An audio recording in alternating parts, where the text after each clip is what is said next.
Good evening, everyone. My name is Lola Castagna, and I'm going to be presenting on The Infernal Desire Machines of Dr. Hoffman by Angela Carter. So I'm going to start off with some background information on Angela Carter. Her pen name is Angela Carter, but her actual name was Angela Stalker. She was born in May 1940, and she died in 1992 at the age of 51, which is a very young age.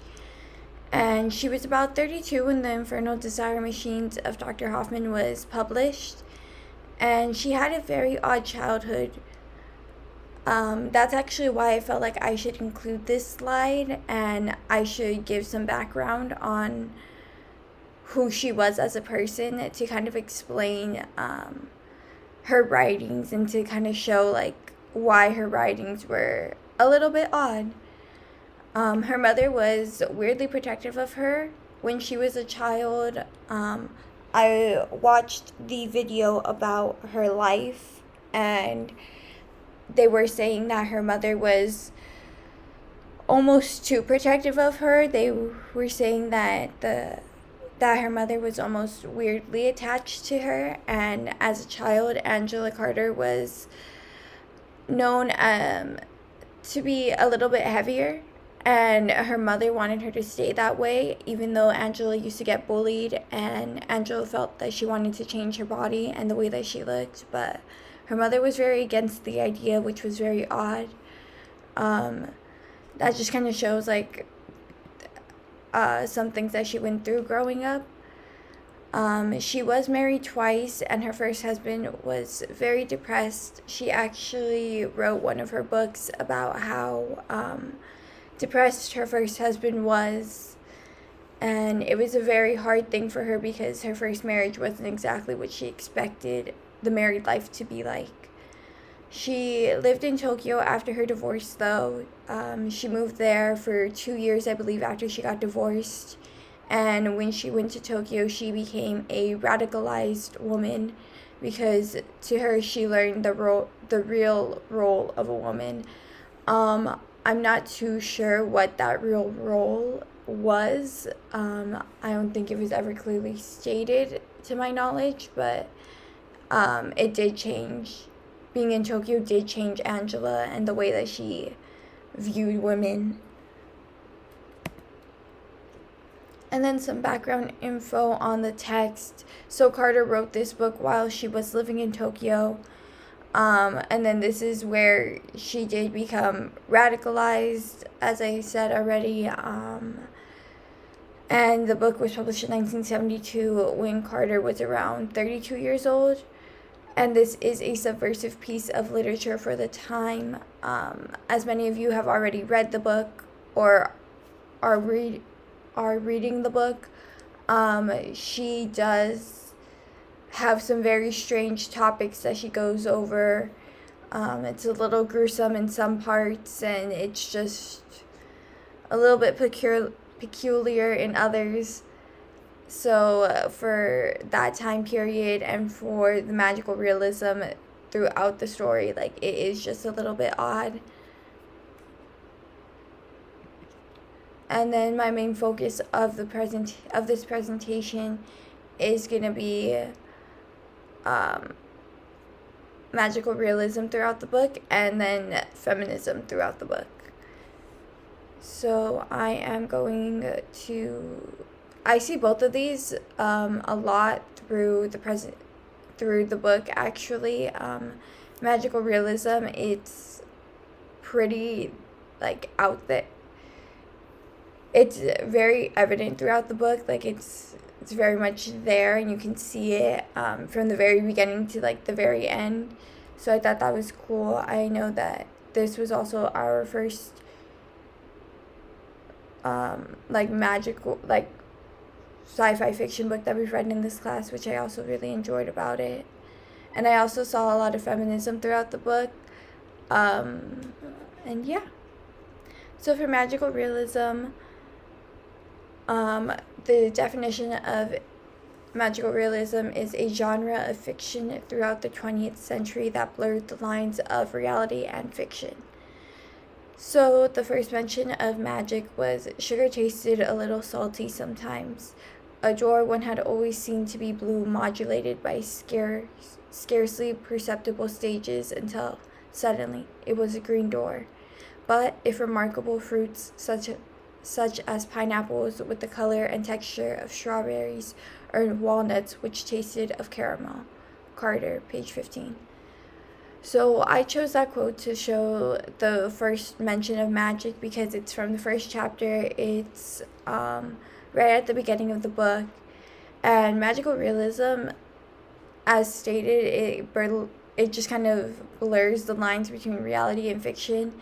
And this, I feel like this quote just subtly starts to show that shift. Like, it just, like sugar tasting salty, a door changing colors, or like fruits tasting like other fruits. Like,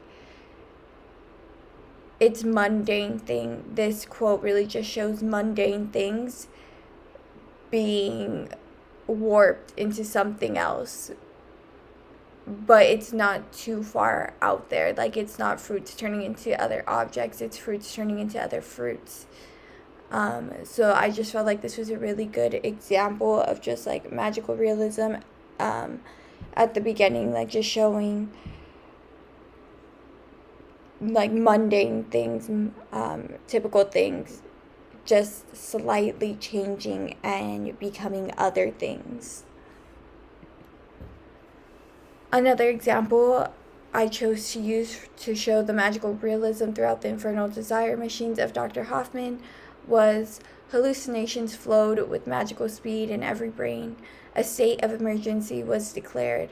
A special meeting of the cabinet took place in a small boat upon so stormy a sea that most ministers vomited throughout the proceedings, and the Chancellor of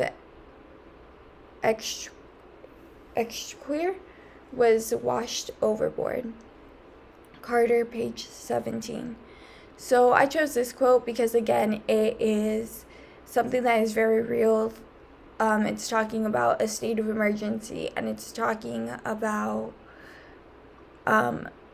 ministers and government, essentially.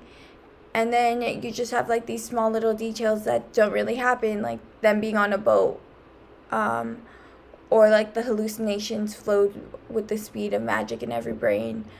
All of this is like a combination of the reality of the world and the fiction that Angela Carter has created also. So I thought that was really interesting, and that's why I chose to use it, because most of the time, especially when we're talking about the government, it's not as like, I just feel like this wasn't as strict. It was just more of a light topic to talk about, and it definitely, for me, it showed the definition of magical realism, which is, again, just reality and fiction combining. So the next thing I'm going to talk about is going to be feminism throughout the book. So feminist literature is usually very empowering and challenges the typical patriarchy. For a lot of feminist literature, it's mostly young women doing things that weren't natural for the time. It's a lot of them going against like the standard social norm and showing them fighting for what they want and for whatever it is that will make them happy.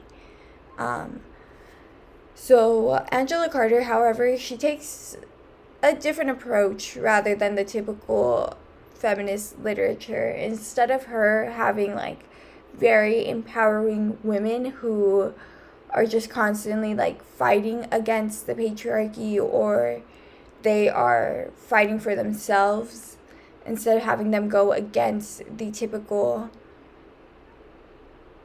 standard, she kind of follows it in a sense. She kind of goes with the typical perception of a woman, and then,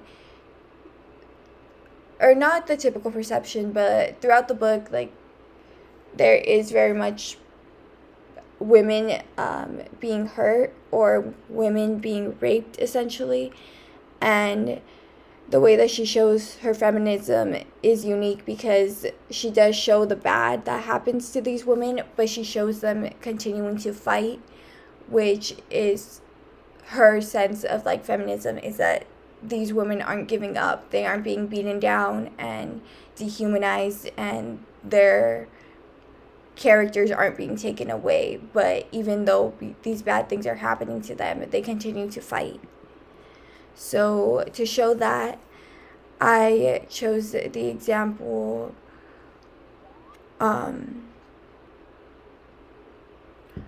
only one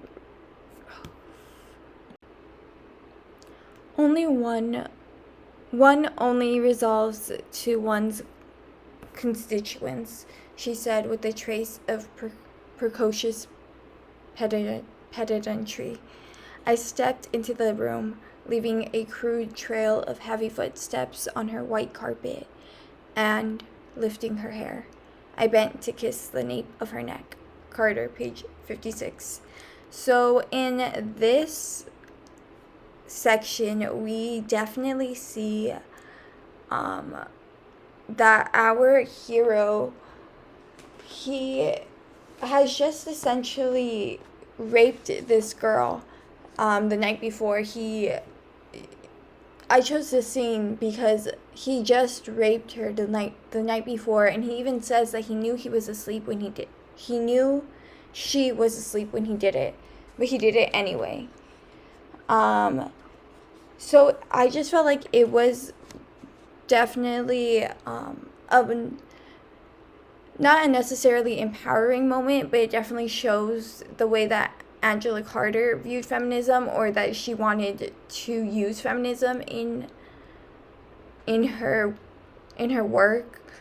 So instead of having her take away Marianne's identity and having her no longer really be important, she kind of still shows that our hero, and I might butcher his name, but it's Desiderios. He still finds her attractive even though he has already raped her. And I think that was the way Angela Carter was kind of trying to show feminism, by showing that even though bad things happen to women, like, they are still found desirable. My other example of feminism would be poor Albertina took a long time to recover from her ordeal. I sat beside Albertina with my books as the roan mare did the housework, and Albertina told me, the more I was beside her, the more I loved her. I found this was different from the first example. It's kind of like a contrast. The first example, Marianne had just been raped by our hero, and now he's come into her room, and she's obviously, like, still being desired by him, but she's like, she knows, like, that he raped her, essentially. So it's just, in a way, supposed to be a little more empowering, different way of looking at feminism in the first example. And then in the second example, I felt it was like it fit the feminist category for the reason that it's him taking care of Albertina.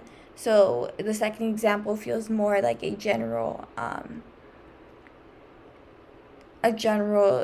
use of feminism. It's the roles being switched. It's Albertina being sick, and him helping her and him taking care of her, with the men doing, like, the housework as she's recovering from her illness.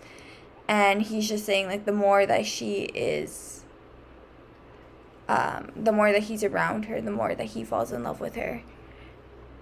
So yeah, I felt like that was another example of feminism throughout the Infernal Desire Machines of Dr. Hoffman.